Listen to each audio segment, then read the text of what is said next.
So today we're going to talk about forgiveness. Yay. Yes.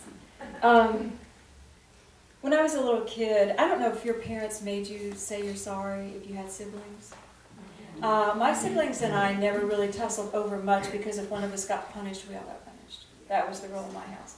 But when we did get called on the carpet, and we would have to look at one another, and they would demand that we say we're sorry. So we'd look at each other with the gritted teeth and say, I'm sorry. And sometimes, do you ever have to fake a hug? Like, give them a hug. Then we'd go back into our bedroom, and the only thing we were sorry about was we got caught. Nothing about the issue was resolved. Nothing was resolved. The same issue was still held. The same resentments were held. We just chose to act on them differently. More quietly, more subdued, more under the radar, so that we could still get our voices heard with one another, but not get in trouble for it. And I think that's how a lot of us were taught to navigate the land. Forgiveness is, I'm sorry, okay? Okay, I'm sorry. And the other person's supposed to say, okay, and now we're done. But that's really not how it works, as you well know. So when I came into metaphysics, I was young. I was 30. I had just given birth to my little baby child. He was an infant.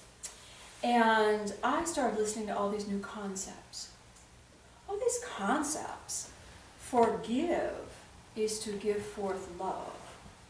What? What does that mean? Forgive is to give forth love. Huh. So I started to use it. And I started to apply it. And the siblings were still in my world, those same siblings. And giving forth love, let it not matter anymore. Giving forth love, let the seeming power that my Scorpio sister had over me gently melt. And then she said, I shall find someone else to fight with. Good. Because it was just old patterns, do you understand? And so the idea of giving forth love, if I can give forth love, then I am truly forgiving. And I still had to ponder it a little bit, but I started practicing it immediately. So what I wanted to talk to us today, I want us to have that idea of giving forth love. And then let's talk really about what it is that we need to forgive and why we do what we do. Or do you guys just want to end with that? You're good? All right. Those of you who want to stay, hang around. All right. So I was given an energy of analogy to share that we're going to work with. So we're flowing today. All right. They showed me this balloon. And we can have a balloon filled with our issue with, let's say, Robbie and I have an issue. So there's a balloon between Robbie and I, and it's filled with the issue that we have. And that issue could be heavy or sticky, or the balloon's not necessarily light and airy, but it's still a balloon, and it's filled with stuff. Okay? So the visual they gave me was that if you give forth love, you actually can let that balloon lift up and out. And it can go to God. I'm giving forth love and I'm releasing the balloon. When we were in seminary this past series, we were touching on grace. And so in your newsletter on page 2, you will find this written. Grace is the vibration of love that you extend at a higher frequency in response to a lower frequency that has been given to you. So the balloon could be heavy and full of a lower frequency. But as I love, I extend a higher frequency to it. And that is called grace. When I extend grace to it, I don't have to fix it, don't have to understand it, and then it can be lifted up and out. And do you think Robbie is so happy that I can extend love to that balloon? Mm-hmm. Now, if Robbie's very attached to being angry with me, you know what she'll say? Where's that dang balloon? And she'll be looking for the balloon, and then she'll go, oh, I need to find somebody else to create that balloon with, because Cindy won't play with me. And so she'll take her issue, and she'll find somebody else that will fit that role for her. But because I had the consciousness to give grace to the balloon, it can be lifted up. Clear? Okay. I see balloons flying already. Yeah. All right. So, what are we forgiving? you know, why do we even judge in the first place? You realize that in order to forgive something, you have to have prior judgment about it. You had to have taken something and wrapped it to you. And a lot of times when we're walking in our world, what we judge most, what we pull to ourselves most, is the impression of being hurt. You have hurt me. You have hurt my feelings. You have done something that I don't want you to do. You are harming me. Therefore, we'll typically judge on that one immediately, yes? Mm-hmm. And we pull it to ourselves and we say, you have hurt me. We don't even realize the second thought we have is, and you need to feel the exact same pain you've caused me. Whether I'm going to hurt you back or not, I want someone to hurt you. And I've had clients even say, I want a front row seat when you get it. I want to be on your karma pattern, and I want to be sitting in the arena front row when you get your comeuppance. Okay, good. Now, do you think that the balloon with all that stuff is still in your energy field? Even if you don't see that person for how many years. They hurt you. They have displeased you. They have done something you're not in agreement with. And therefore we judge them. And every time we see them, do we not get those judgment eyes at them? And every time we see someone that looks like them, or that even talks like them, or that reminds us of them, or has a similar pattern, do we not pull the balloon down? Yeah. We pull the balloon down, we get it visible so we know how to act. I know how to protect myself from you because I've been here before. I saw someone just like you, and I know what to do. And now we get into this defense mode. And that person no longer lives in our world. That person becomes our partner on the other side of the balloon. Does this make sense? Yes. Okay. So, probably one of the most points is your pain. If you perceive pain, someone has hurt you, that's when we judge the first foremost. Most of it's pain related. Can you kind of accept that? Mm-hmm. And some of you are creative, maybe you judge for other things. But when it really gets down to it, it's somebody's inflicting energy on your space that causes you discomfort that you don't like. So let's just kind of do that as our basis. You don't even judge people you're afraid of. You judge pain. That's your first. All right. Now, when we deal with the traditional forgiveness,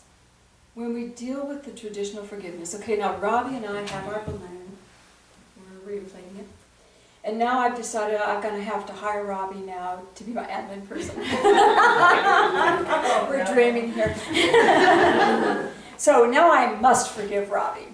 So I have my balloon with Robbie and I issues. I haven't forgiven her yet. But I'm going to do the traditional forgiveness. I'm going to do the human forgiveness. I'm going to say, okay, Robbie, can we have peace? She's going to say, sure. I'm going to pop the balloon. I'm going to watch all those issues fall to the floor. And I'm watching every one of them and all of my emotions. And then I'm going to make sure that flattened balloon is either tied to my wrist or my waist. Least I forget what she's capable of. Do you hear me? Yeah. Now Robbie and I start working together, everything's fine. She's good. Of course, she has her same balloon. And one day she says something. And I go rifling through all my balloons looking for the flattened one. And I pull it up and I say, aha! Yes, I remember this. This is how she was before. She's doing it again. And I start pumping up that balloon again. Now, if Robbie's not the one, let's say Robbie and I do fine and she moves away, but I've still got Robbie's little balloon tied around my waist. I tied them around my waist. I don't know where you guys tied them. You might tie them on your wrists. But I end up looking like a peacock with all these lovely, colorful balloons behind me. Just all flattened. Just in case I need to protect myself someday. Because I need to remember you. I need to remember what happened to me. Do you hear? So, Robbie doesn't do it, somebody else does. I'll look for my balloon. I'll go rifling for those balloons to remind myself how to protect myself from the evil that's coming. That's how we typically forgive. I will forgive you, but I will not forget. How many times have people told you that? And do you feel them releasing you to the universe? You are as taut and as bound to them in that moment as you ever were. But you as a child of God have a choice to cut that cord. You as a child of God right now, if we learn to forgive by giving forth love, then we can lift into a space where we can move past the history patterns that we carry. Literally move past those patterns that we carry. So, that's our human approach. Our metaphysical understanding. Why did Robbie and I come into conflict? Why did Robbie hurt me? Metaphysical. Because there's a pattern within me that says I'm weak, vulnerable, or don't know what I'm doing. And Robbie just simply played the script I handed her. Here, Robbie, I don't feel comfortable about myself. Here, do something to make me feel uncomfortable. She goes, sure, no problem. I love you enough. I'm God's child. You're God's child. I'll play that role for you. She does exactly what I need her to do because the pattern's in me. Patterns in me. So metaphysically, we know that everybody we judge is reflecting something back to us that we need to heal within ourselves. But if we have it on a balloon traveling behind us, we don't have to own it, do we? It's not mine. It's something they gave me. So we carry it that way. Y'all following pretty good? Mm-hmm. All right. So when we come to understand that every experience we have is for our enlightenment, when we come to understand that we repeat those experiences because we have not forgiven them, we're carrying a remnant of them. That's why we repeat them. There's a remnant in our field. And we repeat them until we can totally do what? Give forth love. Giving forth love is the energy that dissolves it. Giving forth love dissolves it. So are you guys ready to kind of move into what we could do instead of? Yes. All right. Jesus gives us 2 clues. The first one I'm going to share with you is in chapter 94 in the Aquarian. And this is when he's explaining, he's at the Sermon on the Mount, and he's explaining to people the Lord's Prayer. It's the Lord's Prayer, Lord's Prayer. Forgive us our debts as we have forgiven our debtors. How often did you say that as a child? Let's forgive our trespassers. Forgive us our trespassers as we forgive those who trespass against us. Forgive us our trespassers as we forgive. Make it equal. Forgive us our debts as we forgive. Make it equal. You see? This is what he says it really means. If you would be discharged from the debts you owe to God and man, the debts that you have incurred by willfully transgressing the law. Let me put that in modern language. If you want to be forgiven for things you knew were going to hurt or harm, yet you did them anyway, things you did that were unethical to yourself, and you knew you should have not done that. If you want to be forgiven for that, then here's your answer. You must pass by the debts of every man. For as you deal with another man, your God will deal with you. Pass by the debts of others. Pass by the debts of others. If I want to be forgiven for everything I've willfully done and consciously done, I messed up the bulletin. I know that. Now, Robbie could get her, and this is something simple, but Robbie could have her feelings hurt for eternity because I didn't put her name on the bulletin correctly. Jim might get his feelings hurt. Why is she always picking on me? Why is she put my name on the bulletin? You know? We all do stuff. That wasn't intentional, though. But we have to pass by the sins of others if we want to walk in a space where we can be fluid in our own errors. I remember we were on a walk. I was really working on this, and Patrick and I were on a walk many years ago, and someone had done something interesting. And I was really do it all the time, guys. I really strive. I really do strive. So I was striving to be the light, and you know, we're walking by, and he's sharing this interesting thing that occurred. And I just immediately, God was with me, and I heard, pass by the debts of others. And I said, pass by the debts of others. And he said, what are you talking about? That doesn't change the fact that they did it. And I said, yeah, but it changes the fact that I don't want to talk about it. It changes the fact that I don't want to have opinion of it. I don't care. They're going to deal with their karma. I don't want to be a part of it. I don't want to be there. I don't want to see it. I just want to do my job. I don't want anyone taking my inventory. I take my own, quite nicely, by the way. I don't want to take anybody else's inventory. You know? I'm going to pass by. I know their heart. I know they didn't mean it. I know it was just a moment in time. We all have moments in time. They'll be fine. They'll right themselves. You know? The weebles wobble. Remember that when we were kids? Mm-hmm. When I was a child. Weebles wobble, but they don't fall down. We're weebles. Sometimes we wobble, but we don't fall down. Pass by the debts of others. When we can have a generous heart about somebody. when they were choosing something we would not choose. Okay? That's our first step. Can we do that? Mm-hmm. Okay. Does that sound so easy? Yeah. So easy. Yeah. Okay.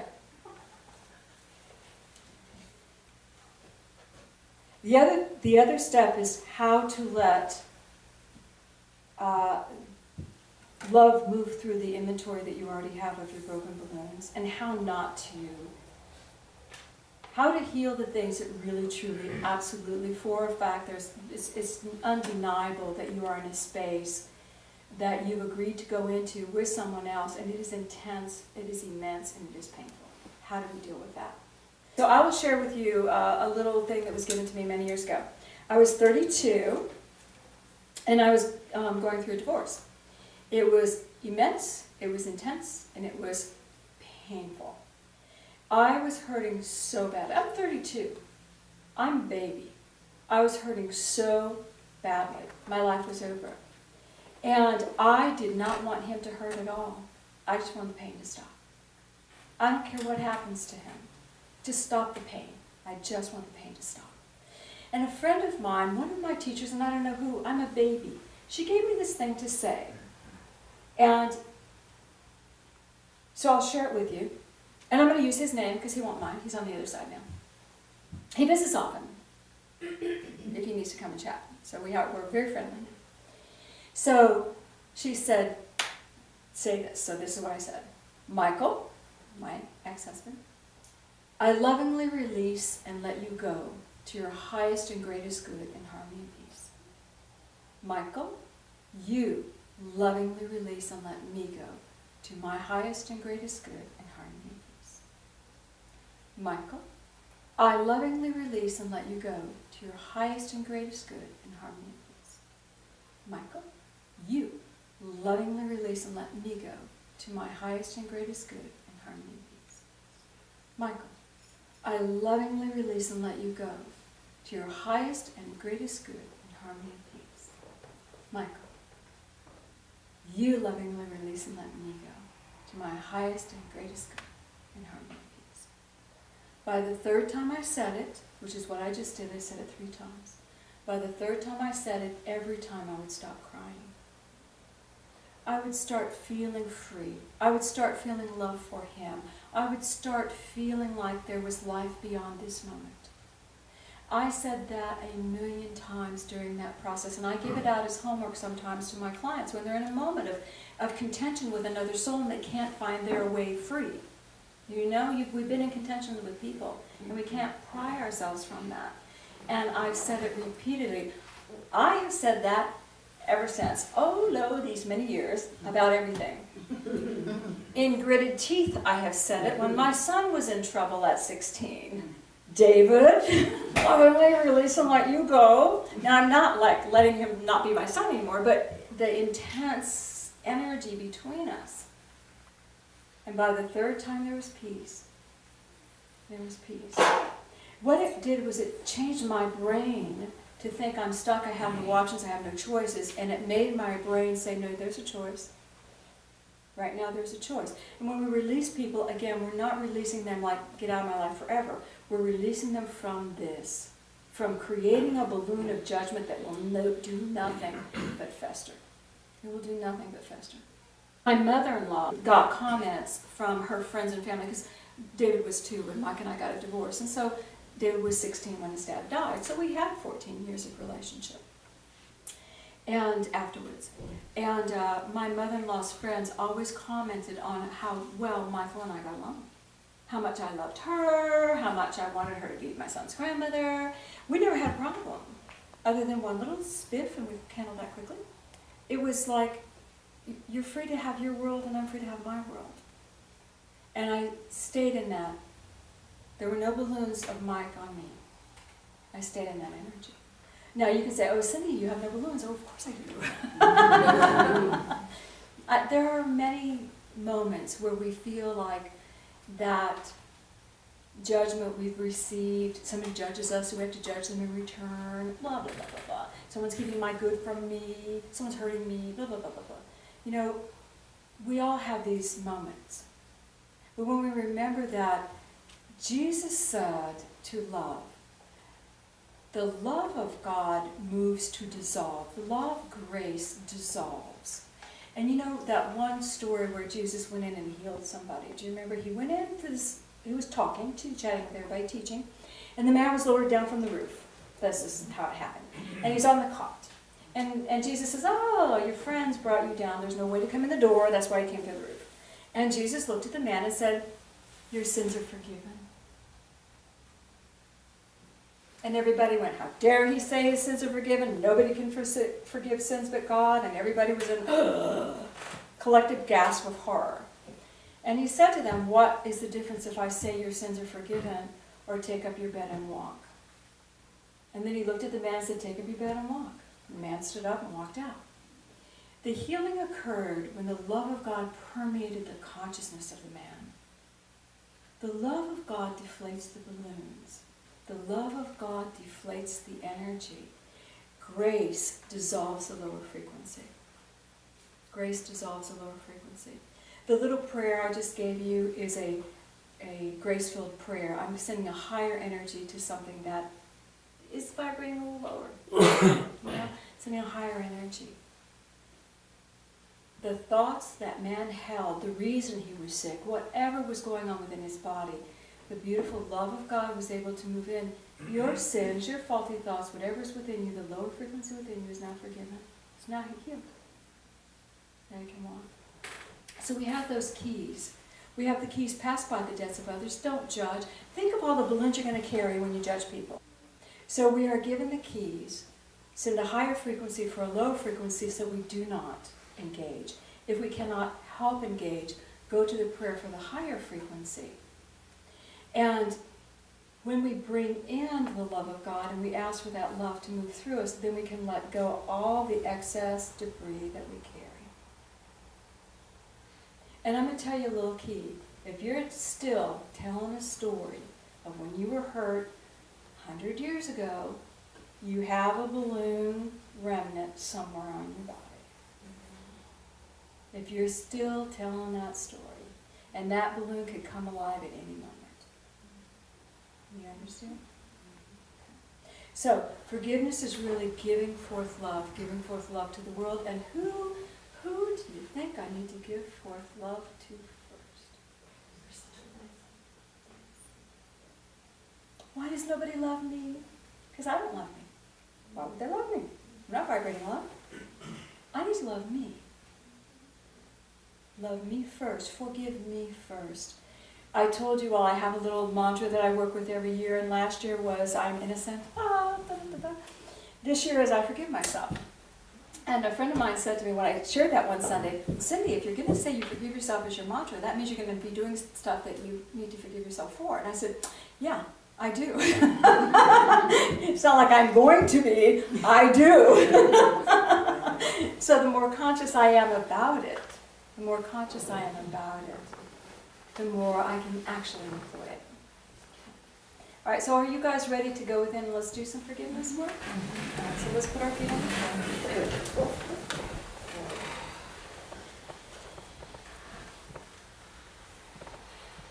God, we ask that your love enfold this place. I ask that a beautiful dome of light just engulf us. That beautiful purity of innocent peace descend. And I would ask each one of you now, become aware of your little own dome of light over you. And in this dome of light, it's just you.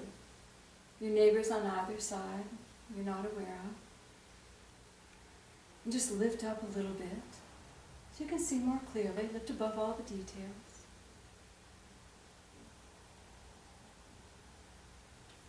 And we're going to ask now for the cast of characters that you still hold balloons for to stand before you. Maybe you'll just see all the balloons in front of you that are still filled with energy. Maybe the people will be there standing by their balloon.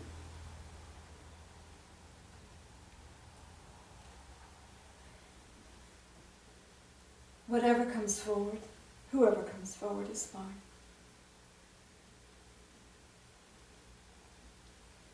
And just take a moment to look at them. Maybe one will step forward to be the one we want to work with right now.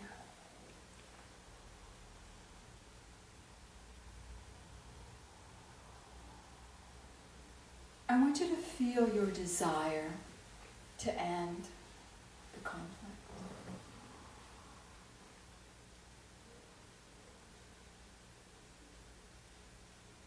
I ask that the love of grace move through me now to this person or these people. I ask the love of grace to move through me to them.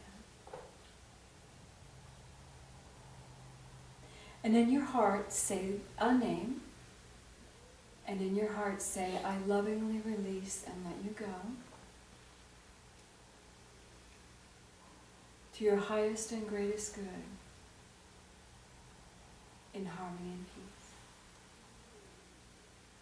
Say their name. You lovingly release and let me go to my highest and greatest good in harmony and peace.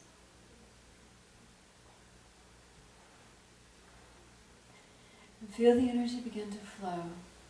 And it doesn't matter what they are experiencing, it matters your heart.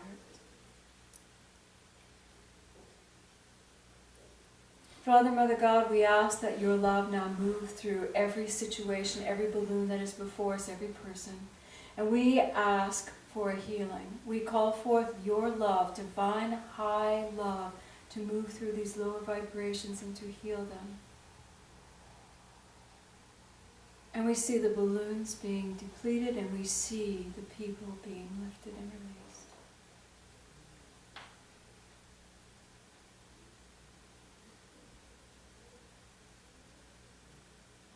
And I want you to stand now aware of yourself. And I want you to look at any old balloons, deflated, that are attached to you anywhere.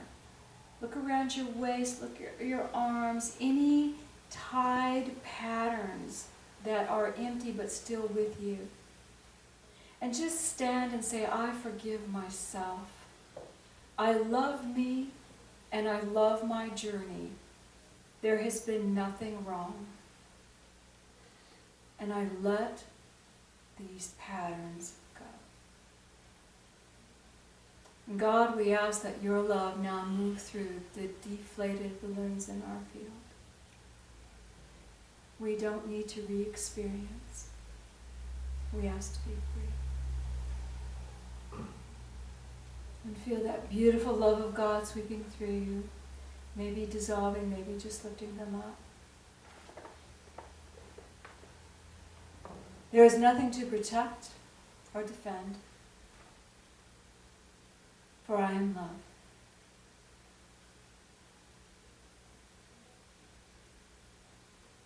Breathe and feel your beautiful space now just filled with this pink light.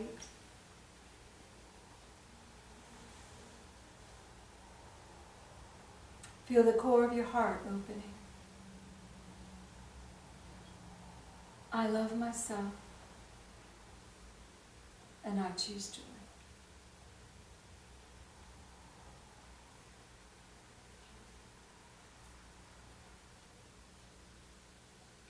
And take a breath and send some love into your world. Let's give forth love to our world.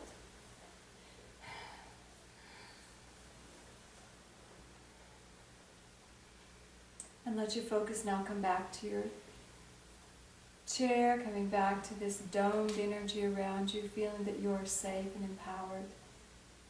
There is nothing you have to do except breathe and be. You are the light. And God, we thank you for this healing. Let there be peace. And so it is. Take a breath. And when you're ready, you can open your eyes.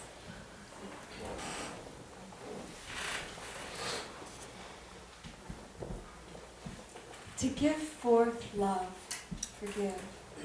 Please don't wait till somebody bothers you. Maybe we could give forth love every day consciously. Just give forth love. Wouldn't that be a cool way to walk? Say, yea, God. Yea,